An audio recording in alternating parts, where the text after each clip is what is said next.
영국에서 어떤 사람이 자기 집에다가 12그루의 나무를 심었습니다. 근데 이분이 참 재미나는 사람이에요. 그 12그루의 나무에 이름을 붙였어요. 어떤 이름을 붙였을까요? 네, 12시 다 이름을 붙였습니다. 한 나무는 베드로라고 이름을 짓고, 하나는 야고보라고 이름을 짓고, 하나는 요한이라고, 하나는 다데오라고, 이렇게 또 바돌로메라고 이렇게 이름을 짓고, 또 한 나무는 무슨 이름을 지었겠습니까? 가룟유다라고 이름을 지었습니다. 그리고는 매일 물을 주면서 지극정성으로 그 나무를 가꾸었어요. 그러면서 11나무를 가리켜서는, 야, 나무들아, 내가 너희를 너무 사랑한다. 무럭무럭 자라서 좋은 열매를 많이 맺어라. 그렇게 축복을 빌어줬습니다. 그리고 가룟유다라고 이름 지은 나무를 가리켜서는 꼭 같이 주는 거는 같이 줬어요. 그릇도 같이 주고 물도 같이 주고 가꾸기를 같이 가꾸었습니다. 그런데 말이 달랐어요. 뭐라고 얘기했는가 하면, 이 저주받은 나무야, 너는 바닥에 비틀어져라. 너 이름이 너무 나쁘지 않느냐. 그렇게 했다는 거예요. 그런데 뭐 무슨 일이 있었거든요. 그런데 놀랍게도 11나무는 정말 자라가지고 좋은 열매를 맺었습니다. 이 나무도 사랑한다는 말을 좋아해요. 사랑을 받는 나무, 이게 물도 그런 얘기 하지 않습니까? 물도 축복하고 사랑을 빌어주니까 육각수물이 되는 거예요. 그 저주하고 이렇게 하니까 막 물의 결정이 다 깨진다는 거죠. 그 물을 먹으면 보면 탈이다는 거예요. 나무 그렇게 잘한다는 거예요. 그런데 이 가룟유다라고 이름한 나무는 말라 비틀어가지고 결국 말라 죽고 말았다는 그런 이야기가 전해져 오고 있습니다. 여러분, 나무도 그렇거든요. 사람은 아무래도 어떻게 했어요? 사람은 사랑 속에 살고 사랑을 보고 자랍니다. 한번 따라 하실까요? 사랑 속에 살고 사랑을 보고 자랍니다. 그래서 여러분, 소중한 사람일수록 절대로 빈말이라도 저주하는 말을 가지 마십시오. 사랑하는 말을 가지십시오. 사랑하는 말을 가지십시오. 그러면 참 그 아름답게 자라나게 되고 하나님의 축복 속에 거하시게 될 줄 믿습니다. 자, 오늘 말씀은 우리 부활하신 예수님이 갈릴리 바닷가에 찾아가셨습니다. 그 베드로에게 특별히 찾으셨거든요. 이때 베드로는 어떤 모습을 가졌는가 하면 시기와 자질에 빠져 있었습니다. 큰 실패를 맛보았어요. 그런데 예수님이 이 베드로를 찾아오셔서 베드로를 꼭 안아주십니다. 그래서 베드로는 그 상처가 치유를 받게 됩니다. 그리고 그 아픔이 회복받게 되고 회복되고 새로운 베드로로 다시 나아가는 모습을 우리가 발견할 수가 있습니다. 평소에 예수님의 제자가 몇 분이었어요? 12분인데 그 중에서 예수님은 이 베드로를 특별히 참 아끼고 아주 대우하신 것 같습니다. 그래서 베나산에 올라갈 때도 보면은 12 제자들이 있는데 그 중에서 베드로를 비롯한 3 제자를 데리고 가셨죠. 게시판의 동산에 가서 기도하실 때도 보게 되면은 이 베드로를 데리고 가시고 이 베드로에게 기도 부탁하시는 것을 볼 수가 있습니다. 이 베드로는 평소에 이런 예수님께 대한 고마움을 가지고 있었어요.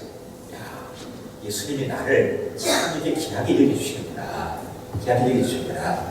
내가 목숨을 바쳐서 이 예수님께 충성해야겠다. 그렇게 굳게 다짐하고 다짐했습니다. 그런데 예수님께서 이제 고난을 받으신다고 얘기를 합니다. 그리고 이 제자들이 기대하는 다르게 예수님이 십자가에 죽으시게 된다는 사실을 말씀하시는 거예요. 그때가 되게 되면 너희들이 나를 다 버리고 달아날 것이다. 그렇게 말씀하시니까 베드로가 그때 딱 났습니다. 베드로는 좀 낯선 성격이에요. 낯선 뭐라고 얘기하는가 하면은 비록 모든 사람이 다 주님을 버릴지라도 모든 사람이 주님을 다 버릴지라도 나는 절대로 주님을 버리지 않을 것입니다. 참, 이 얼마나 멋있는 말이에요. 얼마나 멋있고 자신있고 베드로다운 고백입니다. 참 베드로의 그 아름다운 피력이 넘치는 자신만만한 그 모습을 볼 수 있는 그런 고백이지 않습니까? 그런데 이 베드로의 고백에 대해서 예수님이 말씀하십니다. 뭐라고 하는가 하면 내가 진실로 너에게 이르노니 내가 오늘 닭이 울기 전에 몇 번? 3번을 나를 모른다고 부인하게 될 것이다. 그렇게 예수님이 말씀하셨습니다. 이 예수님이 이렇게 말씀하시니까 베드로는 이 말을 듣고는 아주 발끈합니다.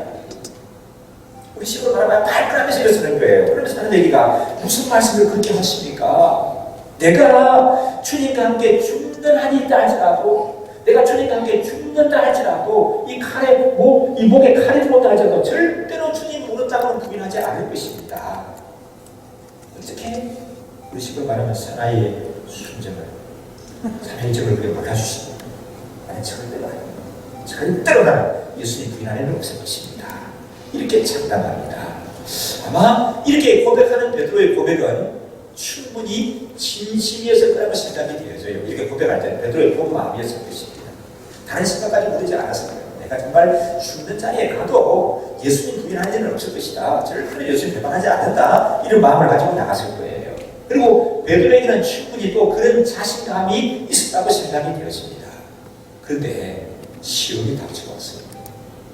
이 어둠의 세력은 언제나 여러분 시험을 노리고 있어요. 시험할 대상을 노리고 있는 거예요. 이 시험이 닥쳤는데 이 사탄이 베드로를 흔드는 거예요. 근데 이 베드로는 여기에 넘어가게 되죠. 참 안타까운 모습을 보이는데 예수님이 이제 군병들에게 붙잡혀서 끌려가지 않습니까? 베드로는 자기가 한 말도 있고 나름대로 의리는 있어가지고 아예 외면을 못하고 멀지 예수님을 바라보고 따라가고 있었습니다. 그런데 한 계집병이 나타나다가는 당신 내가 알아. 당신 나사렛 예수하고 한 당이지 한 패지 하고 그렇게 묻습니다. 그러니까 베드로가 아니 이 여자가 무슨 말 하는 거야. 나는 나사렛 예수 알지도 못해. 무슨 사람 잡는 소리 하고 있어. 하면 딱 부인해버리고 말합니다. 근데 조금 있다가 또 얘기합니다. 당신 틀림없어 내가 봤어. 나사렛 예수가 한 패다 하니까 또 아니라고 강하게 부인해버리고 말합니다. 좀 지나고 나니까 또 얘기하는 거죠. 당신 알아. 당신 그 말 액센트 있잖아. 그 갈릴리 액센트를 쓰고 있는데 그 말투를 봐서 틀림없이 나사렛 예수하고 한패야. 이렇게 몰아붙입니다. 그러니까 베드로가 또 아니라고 강하게 부인하는 것뿐만 아니라 더 나아가서 뭐까지 했다고요? 저주까지 했다고요. 절대로 나는 예수님입니다. 그러면서 부인하는 것뿐만 아니라 예수님을 저주까지 했다고 성경은 기록하고 있습니다. 그런데 그 순간 어떤 일이 일어난다고요? 닭이 우는 거예요. 닭이 우니까 베드로가 이제 생각이 나는 겁니다. 무슨 생각? 예수님이 하신 말씀. 내가 닭이 울기 전에 3번을 모른다고 부인하게 될 것이다. 그 예수님이 생각이 나니까 베드로는 그냥 흐물을 내리는 거예요. 주체할 수가 없습니다. 나는 왜 이렇게 못났을까? 그리고 이 부끄러운 수치가 못난 것 이걸 주체할 수가 없어서 그냥 주지 않습니다. 그리고는 밖으로 나가서 가슴을 치면서 땅을 치면서 통곡을 하는 거예요. 통곡을 하는 겁니다.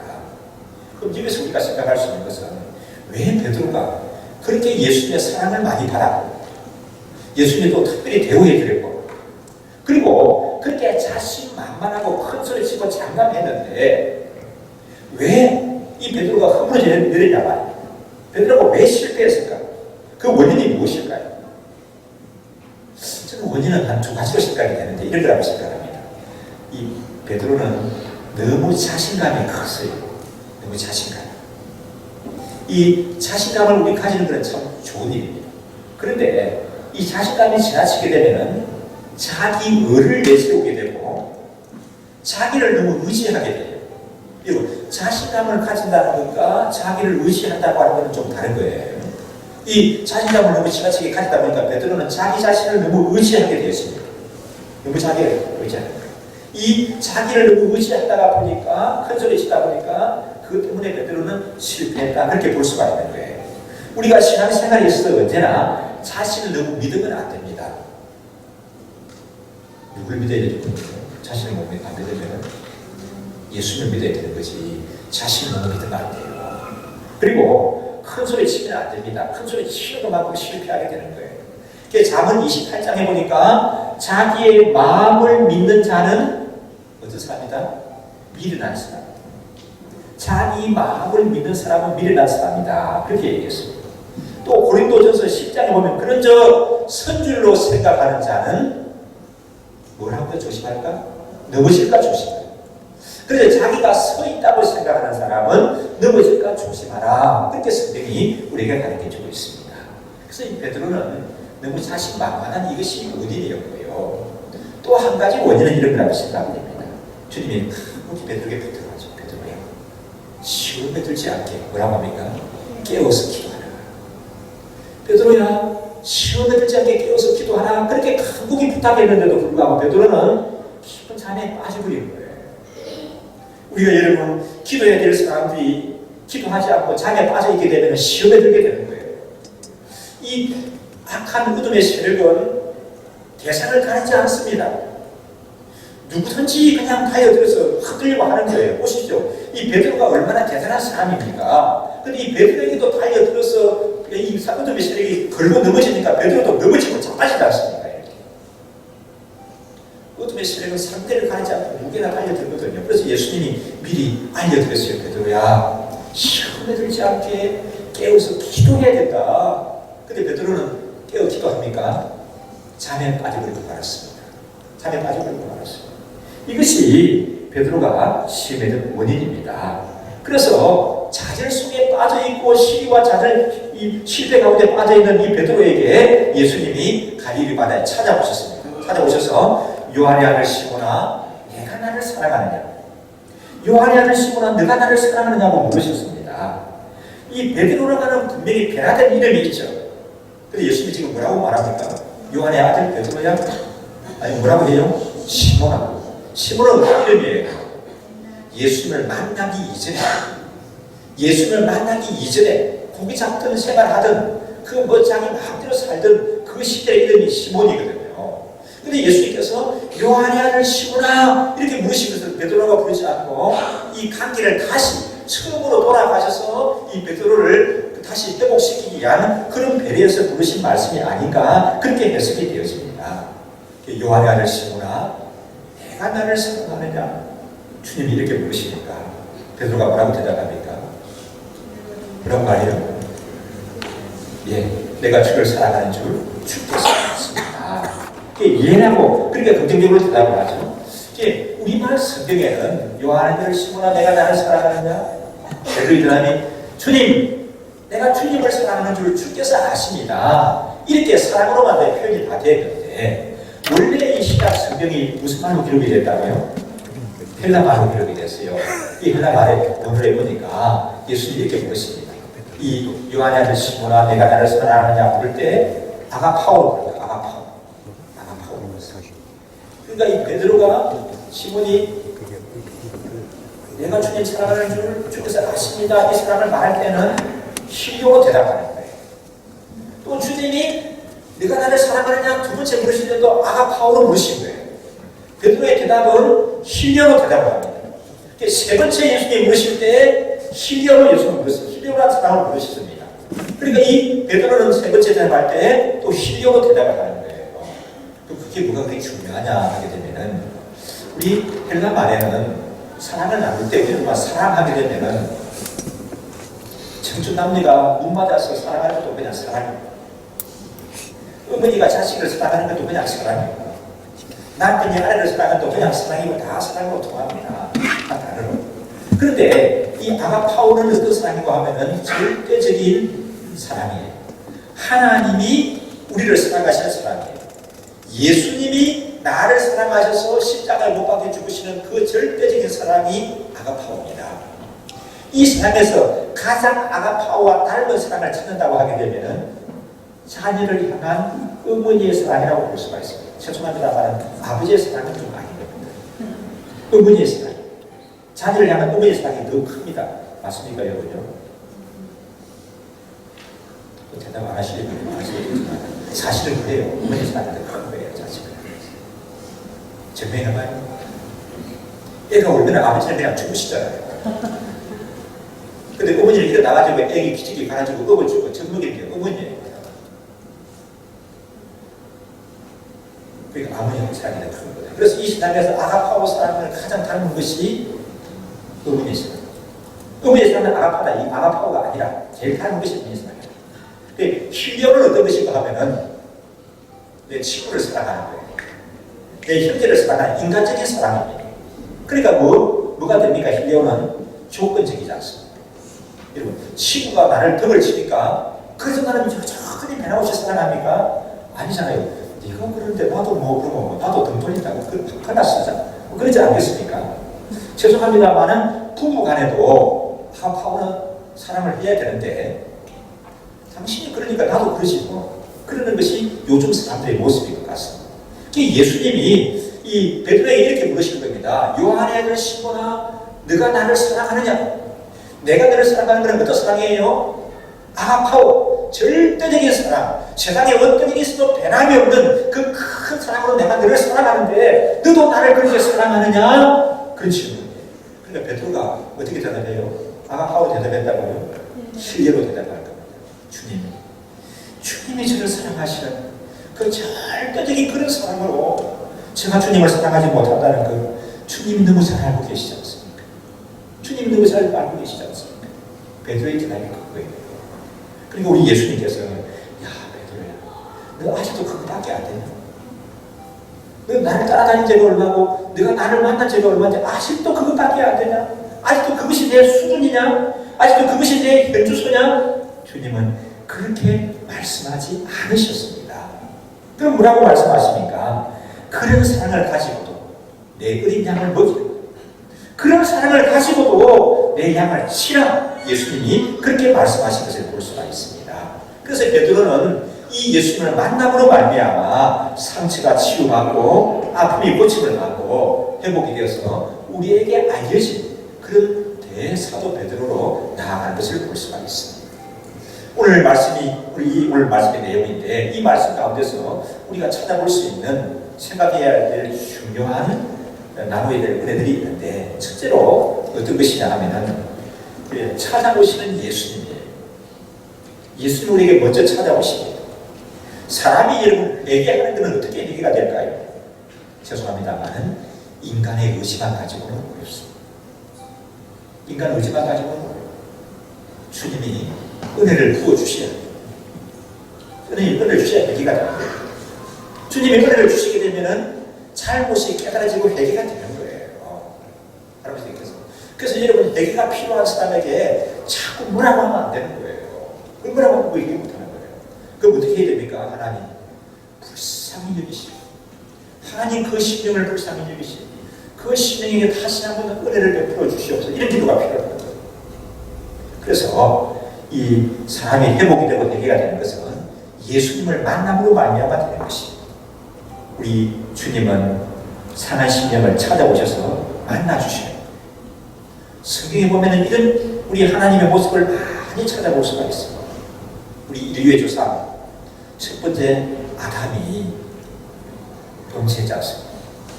첫 번째 아담은 세상에서 아쉬운 것이 없는 사람이었습니다.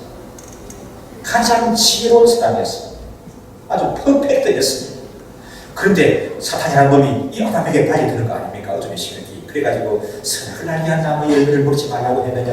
너 그거 먹으면 하나님처럼 지혜롭게 되고 내 눈이 밝아지게 될 것이다. 그래서 이 사탄의 시험에 넘어가가지고 하와하고 아담이 선악을 알게 한 나무의 열매를 먹었죠. 그 결과가 어떻게 됐습니까? 딱 먹는 순간 눈이 밝아졌어요. 딱 먹는 순간 이겁니다. 쏘았구나. 내가 쏘았구나. 근데 그때는 다 늦어버렸어요. 쏘았구나 생각이 드는데 눈이 밝아져서 하나님처럼 되는 것이 아니라 부끄러워서 견딜 수가 없어요. 부끄러웠어요. 사람이 이런 죄를 짓게 되면 부끄러웠거든요. 부끄러워가지고 견딜 수가 없다. 야, 이거 하나님, 어떻게 하면 하나님 대면할까 싶어서, 전에는 하나님 대면하는 것이 그렇게 좋았는데, 이제는 하나님 대면할까 싶어서 부끄러워서 그냥 숨어야 되는 거예요. 그래서 그냥 숲속에 숨어버리고 말았지 않습니까? 그런 아담에게 하나님께서는, 야, 내가 죄를 지었으니까, 이제 너 갈 대로 가라. 그렇게 하고 내버려 두셨으니까, 찾아오시는 거예요. 찾아오실 때 뭐라고 말씀하십니까? 아담아, 너가 어디 있느냐? 아담아, 너가 어디 있느냐고 찾아오셨어요. 그리고 그 아담과 언약을 맺으시고, 그 아담은 수치와 부끄러움을 가리지 못해서 가리려고 매일 그 나무 잎을 가지고 옷을 지어 입고 또 매만나 버리고 또 지어 입고 수없이 반복하고 있는데, 그 아브라함의 수치를 영원히 가려줄 무엇을 주시니까 가죽옷을 지어서 입히셨다고 성경이 우리에게 가르쳐주고 있습니다. 범죄하여서 하나님을 대면하지 못하고 숨어있는 아담에게 하나님은 너가 어디 있느냐 하고 하나님은 찾아오시는 하나님이십니다. 또 우리 믿음의 조상 다윗이 바세바와 범죄했습니다. 이 죄로 눈이 어두워지고 사람이 죄를 짓게 되면 뻔뻔해져요. 이 다윗이 참 괜찮은 사람인데 바세바와 더불어 죄를 짓게 되니까 참 사람이 뻔뻔해져 버리고 말았어요. 그리고 죄는 가만 내버려두게 되면 더 큰 죄를 짓게 되어집니다. 그래서 바세바의 남편인 우리아까지 죽게 했지 않습니까? 그래가지고 뻔뻔하게 희낙낙거리고 있는데 하나님이 그래 너도 끝났다 이제 그렇게 살다가 너는 내 인생 끝내라 그렇게 하셨어요. 다시 하나님은 그 범죄한 다윗에게 찾아오시는데 누구의 모습을 통해서 찾아오십니까? 나단 선지자를 통해서 찾아오십니다. 나단 선지자를 통해서 찾아오셔서 다윗의 잘못을 깨우쳐 주시는 거예요. 그러니까 다윗이 그때부터 회개하기 시작하죠. 하나님을 그런데 그 시편에 보게 되면 얼마나 철저하게 회개하는지 모릅니다. 그래서 오늘날 우리에게 알려진 성분 다윗이라는 거예요. 사람이 여러분 죄를 안 짓는 것이 중요하지만 그보다 더 중요한 건 뭘까요? 회개하는 거예요. 왜 사람이 지옥 갈까요? 죄를 지어서 지옥 갈까요? 회개하지 않아서 지옥 갈까요? 다 지옥이죠. 회개하지 않아서 지옥 갈까요? 이 회개가 주님이 찾아오심으로 말미암아 되는 거예요. 이런 주님은 아담을 찾으시고 또 다윗을 찾으신 주님은 예수님을 모른다고 부인하고 저주까지 한 이 실패한 베드로에게 찾아오셨습니다. 그래서 시몬아 내가 나를 사랑하느냐 시몬아 내가 나를 사랑하냐고 물으셨습니다. 그래서 실패한 베드로는 주저앉은 베드로는 회복이 되어지고 또 치유가 되어지고 다시 일어나는 것을 볼 수가 있습니다. 아담에게 찾아오시고 다윗에게 찾아오시고 베드로에게 찾아오신 주님은 나에게도 찾아오십니다. 믿으십니까 여러분요? 나에게도 찾아오시는 주님이신 줄 믿습니다. 세상살이에 지쳐서 쓰러지고 넘어진 내 모습 그 내 손을 잡고 일으켜 주시는 주님이십니다. 제 유혹에 넘어가서 큰 소리 치고 장담하며 내 자신을 의지하다가 넘어지고 아주 자빠질 수밖에 없는 그런 나였지만 주님이 붙들어 주시고 아주 넘어지지 않게 일으켜 세우시고 다시 붙잡아 주시는 그런 주님이신 줄 믿습니다. 나는 잘 보려고 했어요. 나는 잘한다고 했습니다. 그런데 때로는 사람들이 나를 오해할 때도 있습니다. 그래서 나를 비난하기도 하고요. 나를 매도하기도 하고요. 어떤 때는 그런 사람들이 나를 던지고 떠나는 경우들도 있습니다. 그런 경우에 우리가 놓인다 할지라도 우리 주님은 내 손을 꼭 잡아주시고 내가 아주 넘어지지 않게 붙들어 지켜주시는 주님이신 줄 믿습니다. 그리고 그 주님은 끝까지 나를 믿어주시고 내 편이 되어주시고 나에게 힘을 실어주시는 우리 예수님이신 줄 믿습니다. 그래서 시편 기자가 고백합니다. 145, 시편 145편에 여호와께서는 모든 넘어지는 자들을 붙드시며 비굴한 자들을 일으켜 세우시는도다. 94편에 얘기합니다. 내 속에 근심이 많을 때 주의 위안이 내 영혼을 즐겁게 하시나. 나에게 근심이 많고 염려가 많을 때 주님이 내 손을 붙들어 주심으로 그 위안이 나를 즐겁게 하시나이라고 고백합니다. 여호와여 나의 발이 미끄러지다 말할 때 주의 인자하심이 나를 붙드셨습니다. 나의 발이 미끄러지다 말할 때 주의 인자하심이 나를 붙드시고 지키십니다. 그렇게 고백하는 시편 기자의 고백, 우리 모두의 고백이 되지 않을 줄 믿습니다. 찾아오시는 예수님이신데 두 번째는 이 예수님은 우리에게 큰 사랑을 베푸십니다. 그런데 예수님이 베푸시는 큰 사랑은 과거를 묻지 않는 사랑입니다. 그게 두 번째 특징입니다. 과거를 묻지 않아요. 예수님이 나타났을 때 베드로에게 야 베드로 우리 한번 빠져보자. 근데 그때 그렇게 얘기했지 않아요. 어찌나 그랬냐? 그럴 수 있으니 참 서운했다. 뭐 그럴 수도 있지 않겠습니까? 그런데 예수님은 한마디도 베드로의 책임을 추궁하지 않으셨습니다. 베드로의 책임을 추궁하지 않으셨습니다. 여러분, 큰 사랑은 그런 것입니다. 참된 사랑은 그런 거예요. 참된 사랑은 뭘 묻지 않는다고요? 과거를 묻지 않았어요. 참된 사랑은 과거를 묻지 않고 그냥 안아주는 거예요. 참된 사랑은 과거를 묻지 않고 그냥 포용해 주는 거예요. 따져보자 말이야. 너무 서운했다. 그렇게 말하는 것이 아니고 우리 예수님은 어떻게 하십니까? 그냥 베드로를 안아주시는 거 아닙니까? 베드로를 그냥 받아주시는 거 아닙니까? 이것이 참 사랑인 줄 믿습니다. 우리는 사랑의 관계를 얘기하고 아내를 사랑하고 남편을 사랑한다고 말합니다. 우리 목자를 사랑하고 목장 식구들을 사랑한다고 얘기합니다. 그런데 너무 많이 따지고 있는 우리들 아닙니까, 여러분? 우리 예수님은 어떻게 하셨다고요? 가을 묻지 않으셨습니다. 따지지 않으셨습니다. 사람들 가운데 때로는 이런 사람들이 있습니다. 자기 의가 충만했어요. 자기 의가 충만해가지고 나는 한 번 아니라면 아니고요. 멋있는 사람이야. 아주 대차고 큰 꿈 맺는 것이 분명한 사람이다. 죄송합니다. 멋있는 사람 아닙니다. 그렇게 말하면 나는 한 번 아니면 아니고요. 그 사람 눈에 한 번 벗어나면 곤란해. 그 사람 눈에 들어야 되지. 한 번 눈에 벗어나면 곤란해. 그렇게 말하면 안 되는 거예요. 하나님만이 그렇게 할 수 있지. 만약에 나는 한 번 아니면 아닌 거예요. 지가 하나님인가? 자기 하나님 자리에 서는 거예요. 내 눈에 한 번 벗어나면 나는 다시는 안 가. 죄송합니다만 그 자기가 하나님 되는 거예요. 그 말이거든요. 우리 주님은 이런 우리를 끌어안으시고 따지지 않으시고 품어주시고 그래서 이사야 선지자가 이렇게 얘기합니다. 우리 주님의 사랑은 어떤 사랑입니까? 상한 갈대를 끄지 아니하시고 끄져가는 심지도 끄지 아니하시는 주님이시라고 그렇게 우리에게 말씀해 주는 것을 봅니다. 갈릴리 호숫가에 실패하고 시리와 자질에 빠져서 주저앉아 있는 베드로를 우리 주님은 찾아오셨습니다. 그 주님은 이 아침 우리에게 찾아오시고 우리를 얻어맞아 주시는 그런 주님이신 줄 믿습니다. 이 시간 이 부활하신 예수님 우리 가운데 찾아오셔서 우리 상한 심령을 치유하시고 우리 상처를 치유하시고 우리 관계를 회복시키시고 우리에게 하나님 자녀의 복을 더하시는 그런 은혜가 넘쳐나시기를 원합니다. 갈릴리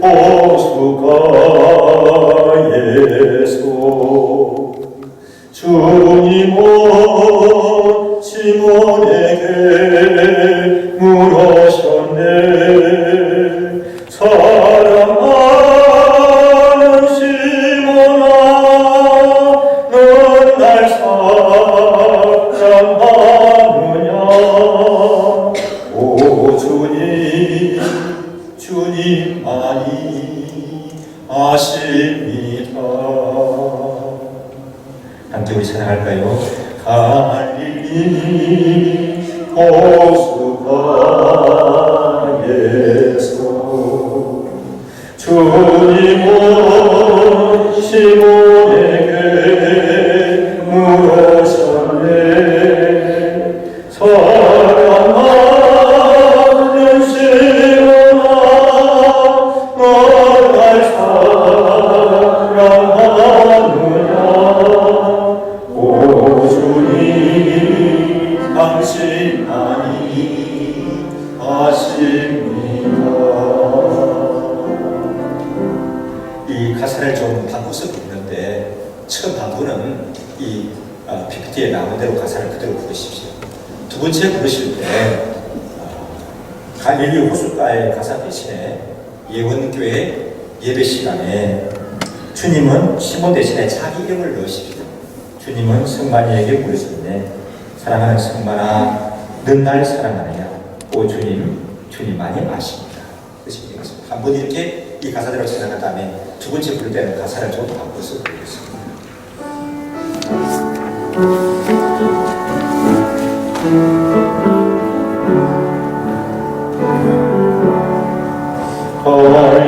갈릴리 호숫가에서 주님은 시몬에게 물으셨네. 사랑하는 시몬아, 넌 날 사랑하느냐? 오 주님 당신만이 아십니다. 가사를 바꾸어서 예옥교회 예배 시간에 예옥교회 예배 시간에 자기를 불러서 주님은 주님께 물으셨네.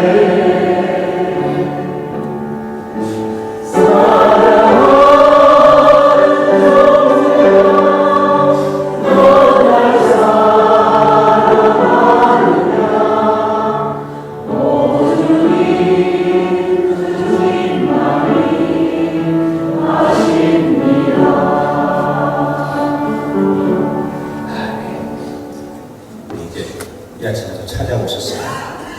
나는 의맞으시고 치유하시고 내 각을 묻지 않으시고 따지지 않으시고 해보시기시는 우리 주님이신 줄 믿습니다. 세 번째로 말씀 가운데 생각할 수 있는 것은 우리 예수님은 베드로를 치유하시는 뿐만 아니라 소명을 해보시게 해주셨습니다.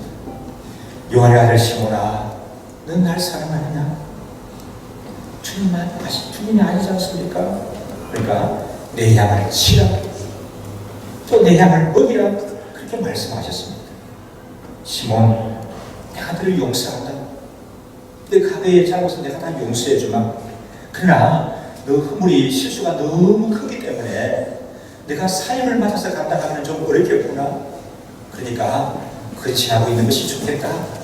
그렇게 말해도 되지 않겠습니까? 그런데 예수님은 그렇게 하시지 않았습니다. 시몬아, 내가 내 잘못을 다 용서해주고, 그래도 너는 너무 실수가 크기 때문에 근신해야 된다. 당분간 사임을 좀 받기는 어렵겠다. 그렇게 말씀하셔도 베드로에게는 너무 고마운 주님 아니겠습니까? 그래도 우리 주님은 베드로를 용서하시고 회복시키신 것뿐만 아니라 요즘식으로 말하면 사면시켜주시고 또 그 신분을, 사도의 신분을 복권까지 시키셔서 주의 일을 감당케 하시는 그런 예수님이셨습니다. 그래서 앞으로 이제 베드로가 어떤 사역을 하게 되고 어떤 삶을 살게 될지 18절에 얘기합니다. 18절 함께 읽습니다. 내가 진실로 진실로 내게 이르노니 젊어서는 내가 스스로 띠띠고 원하는 곳으로 다니거니와 늙어서는 내 팔을 벌리리니 남이 내게 띠띠우고 내가 원치 않는 곳으로 다니리라. 19절에 말씀합니다. 함께 읽습니다.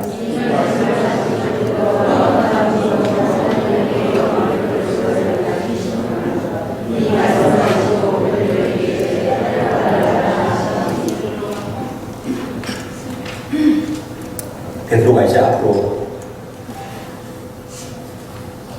어떤 삶을 살게 되고 그 최후의 모습이 어떻게 될지 예수님이 말씀해 주셨습니다. 교회사에 전해져 오는 이야기가 있습니다. 베드로는 이후부터 정말 주님을 사랑하는 그런 사도가 되었습니다.